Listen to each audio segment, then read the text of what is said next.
Hi friends, welcome back to our channel. ఈరోజైతే గుడ్లతో మంచి recipe చూపిస్తున్నాను.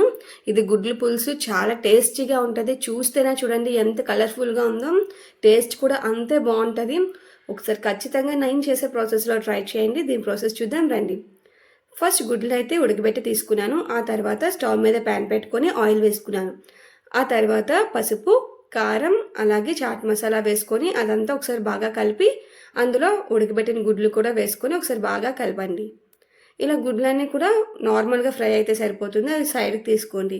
ఆ తర్వాత అదే ప్యాన్లో ఆయిల్ వేసుకొని అందులో కొంచెం జీలకర్ర అలాగే కొంచెం పచ్చిమిర్చి, అల్లం అలాగే సన్నగా తరిగిన ఉల్లిపాయ కూడా వేసుకొని అందులో కొంచెం కరివేపాకు కూడా వేసుకొని అదంతా బాగా ఫ్రై చేయండి. ఉల్లిపాయలు అనేవి సగం మగ్గేంత వరకు బాగా ఫ్రై చేయండి. ఇలాగ ఉల్లిపాయలు బాగా ఫ్రై అయ్యాయి కదా, ఈ టైంలో నేనైతే 3 చిన్నగా కట్ చేసిన టమాటాలను వేసుకున్నాను.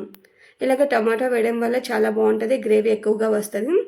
అందులోనే రుచికి సరిపడే ఉప్పు కూడా వేసుకుని అదంతా బాగా కలిపి సిమ్లో మూత పెట్టుకొని ఒక 5 మినిట్స్ పాటు ఇలా మగ్గనివ్వండి.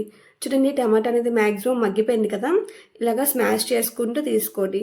అప్పుడు గ్రేవీ అనేది ఎక్కువగా వస్తుంది, థిక్గా వస్తుంది.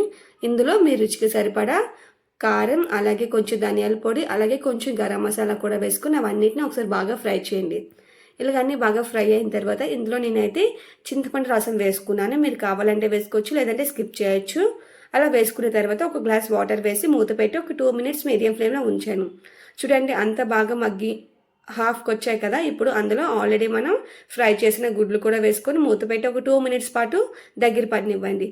అంతేనండి, లాస్ట్లో కొత్తిమీర చల్లుకొని గార్నిష్ చేసుకుంటే అంతే, చాలా ఈజీగా అయిపోయింది కదా. టేస్ట్ కూడా అంత బాగుంటుంది. ఒకసారి ఖచ్చితంగా నేను చేసే ప్రాసెస్లో ట్రై చేయండి. ఒకసారి ఇలా ట్రై చేసి చూసారంటే మీరు ఖచ్చితంగా మళ్ళీ మళ్ళీ ఇలానే చేసుకొని తింటారు. ఇది చపాతీలో కానీ అలాగే బగారా రైస్లో కానీ చాలా టేస్టీగా ఉంటుంది. ఖచ్చితంగా నేను చెప్పిన ప్రాసెస్ ట్రై చేయండి. నేను చెప్తున్నాను కదా, ఒకసారి ట్రై చేసి ఎలా వచ్చిందో నాకు కామెంట్ చేయండి. మంచిదండి, ఫస్ట్ టైం చూస్తుంటే లైక్ చేయండి, సబ్స్క్రైబ్ చేయండి, షేర్ చేయండి.